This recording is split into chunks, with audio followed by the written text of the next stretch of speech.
Clean Water Wednesday continues here on the Big Show. District Conservationist James Boltman is with me.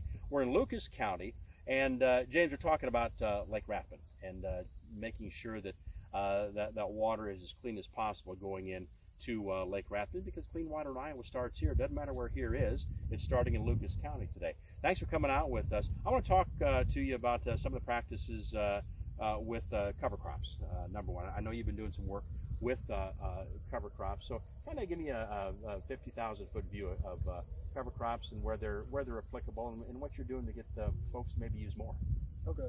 Yeah, as far as cover crops in Lucas County and then within the Rathbun watershed, I've been working with Brian DeMoss, the environmental specialist, and we've got a few soil health demonstration and cover crop demonstrations here in Lucas County and within the Rathbun watershed, and looking at different aspects of cover crops out there, working with producers. Each one's kind of tailored a little bit different. We've got one that's looking more on a little bit of a rollier ground, looking at a corn bean no-till rotation versus integrating cover crops into it, and also comparing it to like a hay rotation on those acres. Also looking at cover crops and the benefits from a livestock perspective.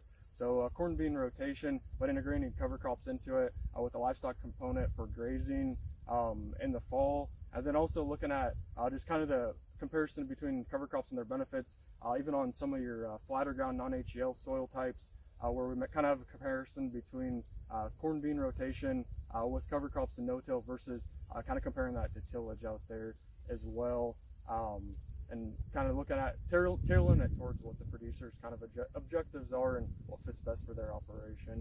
Okay, so what's the uptake been as far as cover crops? You seeing growth in use of cover crops? Oh, we have had more producers adopting cover crops, looking at different options as far as aerial application, drilling after harvest, and a lot of times even on like chopped ground, chopped silage, that's a good way to start out, just because you can get them out there a little bit earlier in the year. But there has been more of an growing interest throughout southern Iowa and the watershed. Okay, you mentioned something a little bit ago here, soil health.